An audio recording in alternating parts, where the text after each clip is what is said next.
ওদের সরকারি চক্রের হদিস পেয়ে ওদের সরকারি চক্র আমি ভেঙে খান করবোই। কি লাভ হবে তাদের? আজের বাপির মতো রাস্তায় পড়ে বেগুনে প্রাণ দিলেও ওকে জল দিতে কেউ এগিয়ে আসবে না। তবু ওদের সত্য ধর্ম ন্যায় প্রতিষ্ঠা করে ওদের টাকা রোজগার কর, দেখবি ওরাই তোর মদ তোয়ালা গামছা বইবার জন্য তোর পায়ে ধরছে দে। কিন্তু এত মেহনত করে ওদের সরকারি চক্রে হদিস পেয়ে ওই হদিস নিয়ে তুই ব্ল্যাকমেল কর, দেখবি রাশি রাশি টাকায় সিন্ধু ভরে গেছে। কিন্তু মা যদি জানতে পারে পারবে। একটা কথা মনে রাখিস দে, পুরুষ হয়ে জন্মে মেয়েদের কথা মতো চলতে গেলে আকারে পস্তাতে হবে, তাতে সে মা হোক কিংবা বউ হোক। কিন্তু ভগবান রামচন্দ্র দাদার কাছে কি কৈফিয়ত দেব? দাদা পাগল, সূর্যকান্ত সেনের মধ্যে একজন বেঈমানকে দাদা বলে ভাবতে লজ্জা করছে না? কি বলছো মেজদা? যে দাদা এত কষ্ট করে আমাদের দু ভাইকে মানুষ করেছে, আমাদের প্রাণের থেকে বেশি ভালোবাসে না? ওর জন্য আমরা আমাদের মায়ের ভালোবাসা হারিয়েছি, ওর জন্যই আমাদের মা এত কি হয়েছে, তার এক ছেলেকে বেশি ভালোবাসা দিয়ে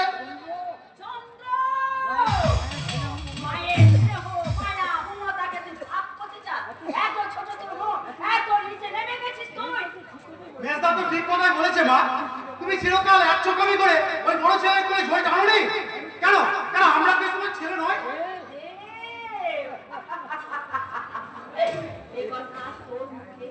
চন্দ্রকান্তের মতো তুইও বিশ্বাস করলি যে আমি মা নামে অযোগ্য?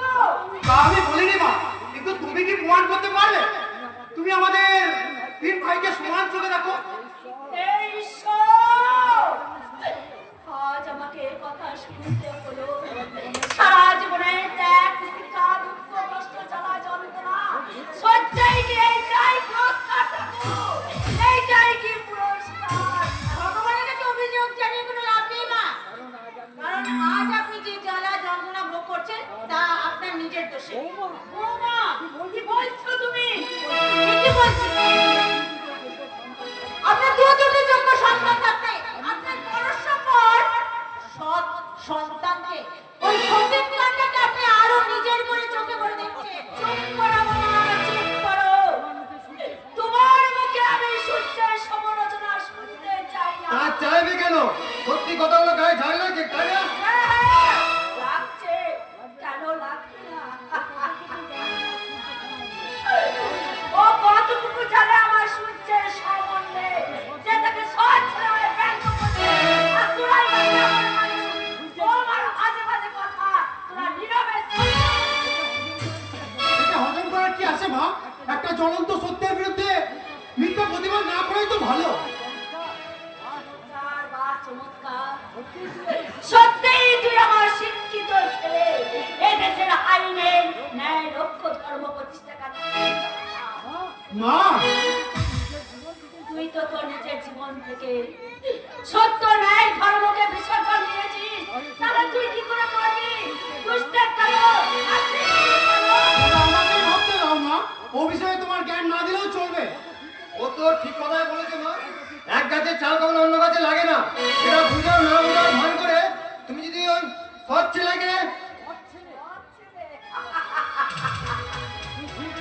তুই ঠিক বলেছিস বাবা, তুই ঠিক বলেছিস। সত্যিই আমার সৎ ছেলে। ও যদি তোদের মতো তাহলে এতদিনে আমার চিতায় হাত পড়িয়ে যেত। আর তোরা কোনো কুচক্রী করে গুন্ডা বদমাইশ হতি নয়তো বাকি হবে।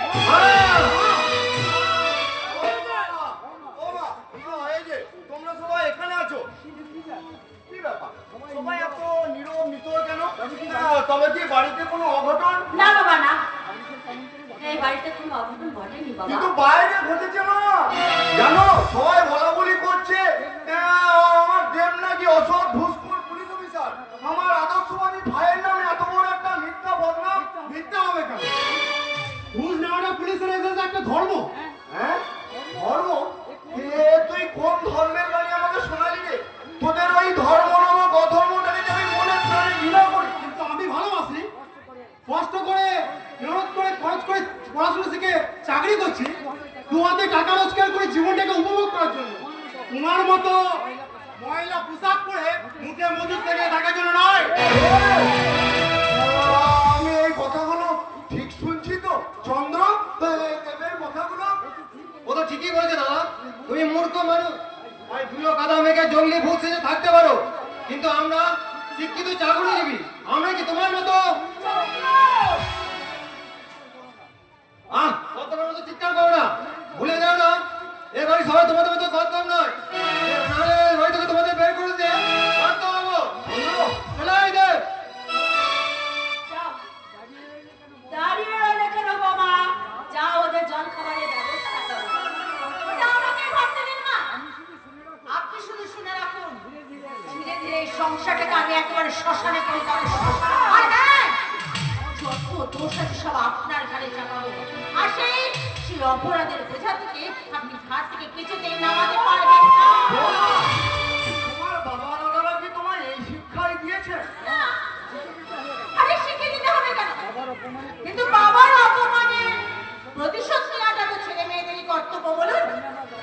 তাই আপনি আমার বাবার গায়ে হাত দিয়েছেন, যে অপরাধটা আপনি করেছেন না, তার উপযুক্ত শাস্তি পাওয়ার জন্য আপনি তৈরি থাকুন।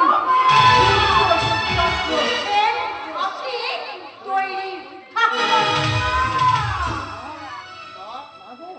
বাবু, এ আমরা কোথায়